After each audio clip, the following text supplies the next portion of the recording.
Movie के शुरुआत में हमें दिखाई जाती है कि एक कार हरियाली के बीच एक सड़क पर चल रही है।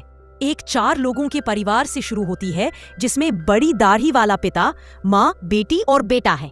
वे छुट्टी मनाने के लिए एक छोटे से द्वीप की यात्रा पर निकल रहे हैं। बेटा द्वीप के इतिहास के बारे में बताता है। इस द्वीप का इतिहास बहुत ही कमाल का है। कई साल पहले द्वीप पर एक प्लेग महामारी फैली थी, जिससे बहुत से लोग मारे गए थे। उस समय पूरे द्वीप को जबरदस्ती अलग थलग क्वारंटाइन कर दिया गया था। माँ आगे बताती है कि द्वीप के निवासी भूख से इतने मजबूर हो गए थे कि उन्होंने एक दूसरे को मारना और नरभक्षण, अपने ही तरह के लोगों को खाना शुरू कर दिया था। बाद में इस घटना को याद करने के लिए द्वीप पर हर 10 साल में एक त्योहार मनाया जाता है। यह परिवार उसी त्योहार के लिए जा रहा है। रास्ते में वे एक रेस्टोरेंट पर रुककर कुछ खाते हैं। जब रेस्टोरेंट के मालिक को पता चलता है कि वे उस द्वीप पर जा रहे हैं, तो उसके हाथ से प्लेट डर के मारे जमीन पर गिर जाती है। वह घबराए हुए लहजे में चेतावनी देता है कि वे कभी भी उस द्वीप पर ना जाएं, खासकर जब त्योहार आने वाला हो। मालिक उन्हें यह भी बताता है कि द्वीप पर उनके रहने की कोई जगह नहीं है। यह सुनकर पति पत्नी हंसते हैं। दाढ़ी वाला पिता बताता है कि उन्होंने पहले से ही एक होम स्टे मिन्स्यू बुक कर लिया है। मालिक उन्हें फिर भी न जाने की सलाह देता है, लेकिन पिता कहता है, अरे अब तो आ ही गए हैं, इतनी आसानी से वापस क्यों जाएं? दृश्य बदलता है। 4 लोग नाव में बैठकर द्वीप पर पहुंचते हैं। जैसे ही वे उतरते हैं, द्वीप के सभी निवासियों की निगाहें तेज छुरी की तरह उन्हें घूरने लगती है। स्थानीय लोगों का एक समूह एक वृद्ध महिला के नेतृत्व में, वृद्ध महिला गुस्से से चिल्लाती है कि उनका स्वागत नहीं है और उन्हें तुरंत चले जाने के लिए कहती है। एक जोड़ा, दाढ़ी वाला आदमी और उसकी पत्नी, समझाने की कोशिश करता है कि यह द्वीप निजी संपत्ति नहीं है और वे केवल घूमने आए हैं। पत्नी फिर एक और कारण बताती है। वह दावा करती है कि उनके परदादा की इस द्वीप पर उन्हीं के पूर्वजों द्वारा हत्या कर दी गई थी। वृद्ध महिला यह सुनकर और भड़क जाती है और पूछती है, क्या तुम बदला लेने आए हो? वह तुरंत आगे बढ़ती है, पत्नी का कॉलर पकड़ती है और फिर से चेतावनी देती है कि वे जल्द से जल्द यहाँ से चले जाएं, वरना उनका अंजाम बुरा होगा। तभी एक आदमी जिसका नाम दशान, जो उनको ठहरने का इंतजाम कर रहा है, समय पर वहाँ आता है। वह कुछ बोलकर दाढ़ी वाले आदमी और उसके समूह को शांत करने और मामले को सुलझाने में मदद करता है। जाने से पहले वृद्ध महिला एक और धमकी देती है, मुस्कुराते हुए कहती रहे कि उनका खुश रहने का समय इस जगह पर ज्यादा नहीं है। दाशान उन्हें उनके होम स्टे, निजी आवास तक ले जाता है। जैसे ही वे ठहरते हैं, एक लड़की, शाओ में कहा गया, को पता चलता है कि यहाँ इंटरनेट नहीं है। इसी बीच दाशान चुपचाप उसके पीछे आ जाता है, जिसका वर्णन एक बूढ़े विकृत व्यक्ति की तरह किया गया है। बाद में जब शाओ में नहा रही होती है, तो उसे आईने के पीछे से एक अजीब आवाज सुनाई देती है। नहाने के बाद जांच करने पर उसे कोई असामान्यता नहीं मिलती। रात में दाढ़ी वाला आदमी सोते समय एक आवाज से जाग जाता है। वह सोई हुआ पत्नी को जगाता है और वे बाहर देखने के लिए जाते हैं। अपने लकड़ी के घर की सीढ़ियों से नीचे उतरते हैं। वे देखते हैं कि द्वीप के निवासी, आइलैंड रेजिडेंट्स, अजीबोगरीब मुखौटे पहने और मशाले लिए हुए उनके दरवाजे पर जमा हो गए हैं। महिला खुद को शांत दिखाने की कोशिश करती है और उनसे बात करती है। उन्हें तुरंत चले जाने के लिए कहती है। जवाब में निवासी बिना कुछ कहे एक जानवर का मृत शरीर नीचे फेंक देते हैं। स्क्रीन पर लिखा आता है, और एक दिन और समय आ गया है दूसरा दिन। एक युवा महिला, शायद शाओ में, चिंतित होकर दाढ़ी वाले आदमी से कहती है कि उन्हें लगता है कि कोई उन पर नजर रख रहा है। वो कहती है कि शीशे के पीछे से अजीब आवाजें आती रहती हैं। दाढ़ी वाला आदमी एक अन्य व्यक्ति, दाशान, को ढूंढता है और उसे पिछली रात की घटना के बारे में बताता है। वह पूछता है कि यह सब क्या हो रहा है। दाढ़ी वाला आदमी कहता है, हम यहाँ घूमने आए हैं, नुकसान पहुँचाने नहीं। हमारी जान को खतरा क्यों है? वह दाशान को याद दिलाता है कि उसने ही कहा था कि द्वीप के निवासी बहुत मिलनसार हैं। दाशान हकलाता है और टालने वाला जवाब देता है। वह कहता है, मैं उनसे फिर से बात करूंगा। दाशान वापस चला जाता है और मॉनिटर वाली एक अंधेरी जगह में बैठा हुआ दिखाई देता है। स्क्रीन पर कई सीसीटीवी फुटेज दिख रहे हैं। कमेंटेटर पुष्टि करता है कि दाढ़ी वाले आदमी का परिवार वास्तव में निगरानी में है और दाशान ही वह व्यक्ति है जो ये कर रहा है। दूसरी ओर शाओ में और एक युवा लड़का शाओ सिर्फ कुछ खरीदने के लिए बाहर जाते हैं और वापस आकर शाओ में देखती है कि उसकी अंडरगारमेंट्स गायब है। तभी वो फिर से आईने पर ध्यान देती है। वो आईने पर अपनी सांस से धुंध जमा करती है और एक दिल बनाती है। आईने के ठीक पीछे दिखाई देता है, जिसका अर्थ है कि वो कमरे में हो रही हर चीज को आईने के पीछे से दिख रहा था। एक वृद्ध महिला ग्रामीणों की एक सभा में बोल रही है। ऐसा लगता है कि यह कोई दूर दराज का रूढ़िवादी समुदाय है। दादी ने घोषणा की कि त्योहार के दिन दाढ़ी वाले परिवार, जिसमें 4 सदस्य हैं, को पूर्वजों को बलिदान दिया जाएगा। कुछ ग्रामीण इसका कड़ा विरोध करते हैं, लेकिन दादी अपने निर्णय पर अटल है और विरोध की आवाजों को दबा देती है। दादी बाद में एक आदमी दाशान से मिलती है और उसे नशीली दवाओं वाले बिस्किट का एक ट्रे उस परिवार को देने के लिए कहती है। दाशान पहले मना करता है, लेकिन दादी के बहकावे के आगे झुक जाता है और ऐसा करने के लिए तैयार हो जाता है। त्योहार का दिन आता है। दाढ़ी वाला परिवार गतिविधि में भाग नहीं लेता है और इसके बजाय नहाने के लिए निकल जाता है।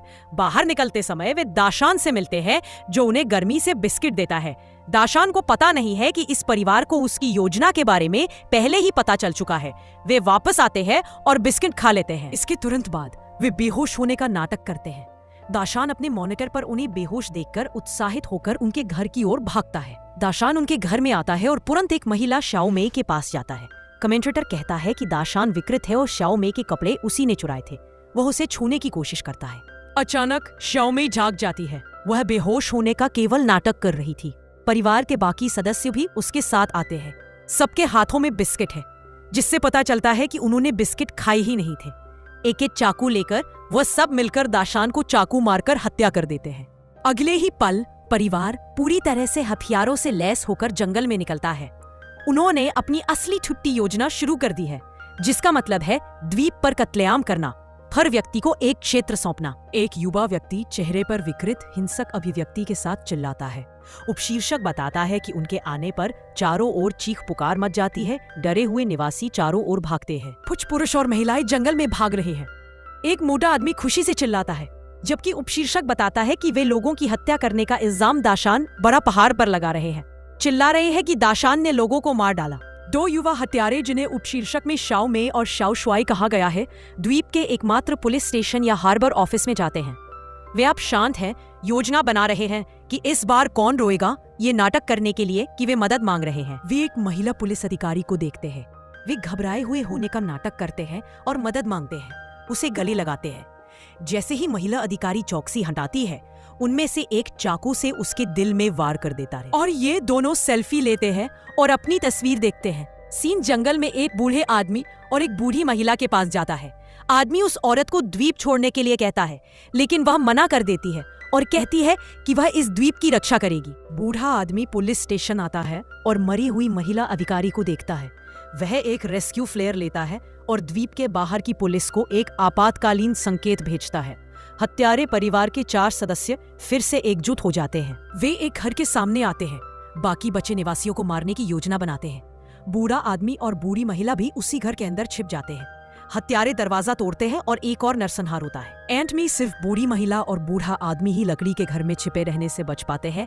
आखिरी फ्रेम में भेड़ जैसी आकृति पर चाकू लगा हुआ दिखता है, जो नरसंहार को दर्शाता है। इसके बाद पति पत्नी, दाहूजी, बड़ी दाढ़ी वाला व्यक्ति और उसकी पत्नी ने सभी शवों को एक साथ घेर कर दिया और आग लगा दी। भावनात्मक पल जलते हुए अल्लाह को देखते हुए पति पत्नी अपने अतीत को याद करते हैं और जुनून में एक दूसरे को चूमते हैं। अचानक एक छोटा सा मोड़ आता है, जब छोटा भाई उन दोनों का मजाक उड़ाता है। कहता है कि उनका यह व्यवहार उसे अजीब और डरावना लग रहा है। अप्रत्याशित रूप से बड़ी दाढ़ी वाले व्यक्ति ने सीधे छोटे भाई का गला काट दिया। दत्तक पुत्र पता चलता है कि छोटा भाई उनका दत्तक पुत्र था, न कि उनका अपना बेटा। छोटे भाई की हत्या के बाद भी और शाओ में कोई विशेष प्रतिक्रिया नहीं देती। ऐसा लगता है जैसे कुछ हुआ ही नहीं हुआ। तो यह भी कहती है कि अब उन्हें शाओ में के लिए एक नया छोटा भाई ढूंढना पड़ेगा। यह सब करने के बाद तीनों, बड़ी दाढ़ी वाला व्यक्ति, सुई हुआ और शाओ में, एक बड़े पहाड़ वाले घर दा शानजिया की ओर जाने की योजना बनाते हैं। इस बीच बड़ी भाभी दानियांग और बड़ा भाई एक गेस्ट हाउस मिनसू की ओर जाते हैं। बड़ा भाई उन्हें ढूंढने के लिए बेचैन है, ये सोचते हुए कि टापू पर हुआ नरसंहार इन्हीं तीनों का काम है। जाने से पहले वह एक शिकार बंदूक लिए चांग उठाता है। बड़े पहाड़ वाले घर में तीनों सीसीटीवी के जरिए बड़ा भाई और बड़ी भाभी को आते हुए देख लेते हैं। शाओ में फिर से एक नाटकबाज शीजिंग बन जाती है।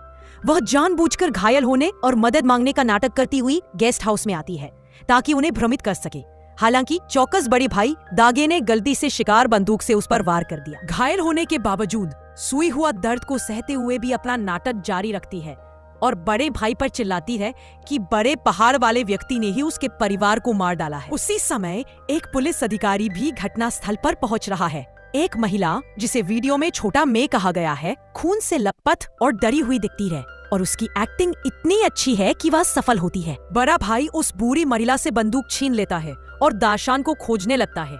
दूसरी महिला, जिसे कुई हुआ कहा गया है, भाग कर आती है। माँ और बेबी एक दूसरे से लिपट गई। बड़ा भाई एक बेडरूम में आता है और पलंग की चादर के नीचे कुछ देखता है।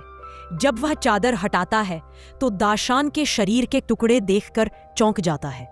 उसे एहसास होता है कि उसे धोखा दिया गया है। बड़ा भाई आगे बढ़ता है। वह दाढ़ी वाले आदमी को बिस्तर पर लेटा हुआ पाता है। जैसे ही बड़ा भाई पास आता है, बड़ी दाढ़ी वाले आदमी ने सीधे एक चाकू से उसका गला काट दिया। बड़ी दाढ़ी वाला आदमी घायल होकर नीचे चला जाता है। तीनों धोखेबाज बड़ी दाढ़ी वाला धीरे धीरे बूढ़ी महिला आंटी के पास आते हैं। बूढ़ी महिला खुद को बचाने के लिए चाकू उठा लेती है। ठीक उसी समय अंदर आते हुए पुलिस अधिकारी ने यह दृश्य देखा।